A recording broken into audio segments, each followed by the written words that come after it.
Hi, Warwick here from KR SUP Centre. Well done on entering the Paddle Across the Bay for Cancer. It's a great charity. I'm just going to run through a few safety measures that you should keep in mind for the paddle. First of all, you've got the weather. The weather can be very, very changeable this time of year. It's up to the organisers to decide what will go ahead depending on the day, but it could be anything from 35 degrees hot and sunny or 20 degrees cold and windy. You have to dress according to the conditions, of course. What you don't want to do is underdress or overdress. Just make sure on the hot days, layer up, put on sunscreen, put on your rash vest, put on your hat, put on your sunnies, and on cold days you may wear a wetsuit, but make sure it's thin, quite flexible, and if you don't fall in, maybe jump in, get it wet, because paddling in a dry wetsuit can lead to chafing. The other thing about paddling in a wetsuit, if you don't fall in, you will overly perspire, so you might become dehydrated through that. With the safety gear, we'll just move straight through to that. We have Pfds. There's two different types. That is your very common vest style, which offers very, very good freedom of movement because nice big cutaways under the arms. You've got a front pocket there for nutrition. You might want to take a gel because if you're out on the water for around 2 hours, 1 or 2 gels just to keep your energy levels up is probably a very, very good idea. In the back, you've also got an area for hydration, whatever. So again, being hydrated is very, very important, and keep in mind you can get quite warm paddling in a PFD. The other style of PFD is your waist belt, which is inflatable. It's fired via a CO2 canister if need be. The good thing about these is they're very, very compact and just worn around the waist and secured. They meet all the legal requirements in Victorian waters for paddle boarders.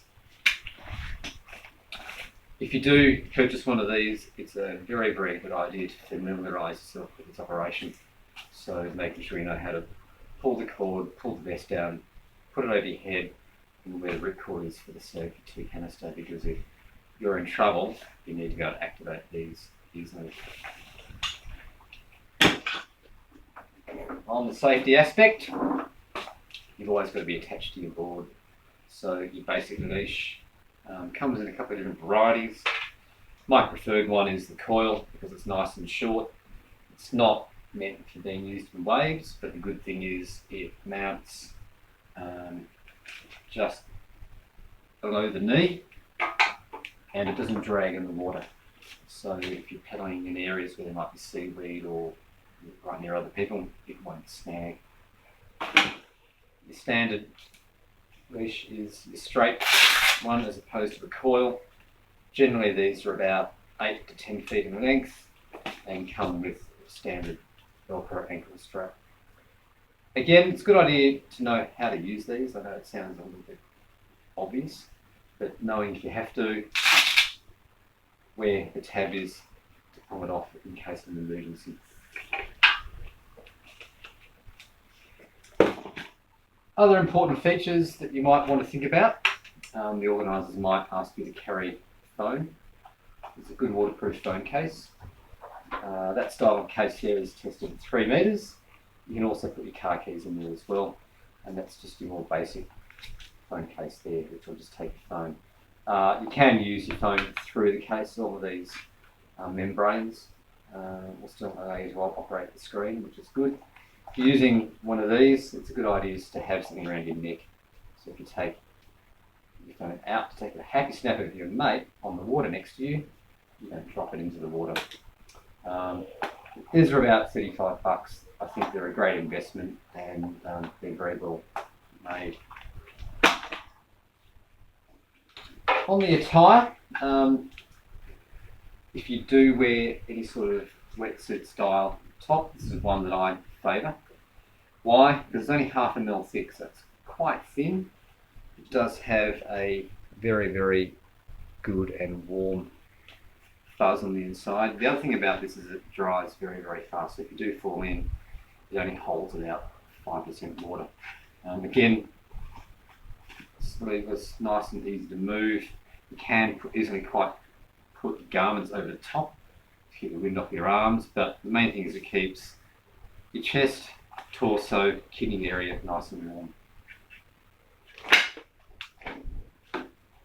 Again, whilst we're on the subject of attire, I know this isn't attire, but this is a really handy hydration unit.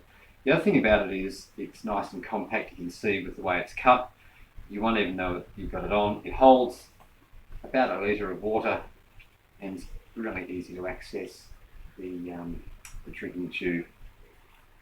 A couple of pockets there again for phone, gels, that kind of thing. And you don't have to go rummaging around behind your back. Everything's in front of you, which is very, very important.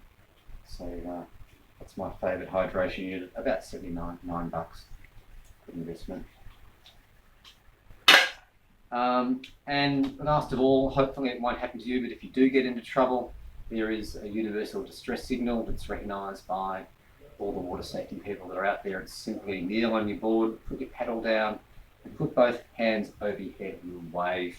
You'll be seen pretty fast and you will be assisted too. So have a great paddle. Do it for obviously the Cancer Council, and we'll see you next year.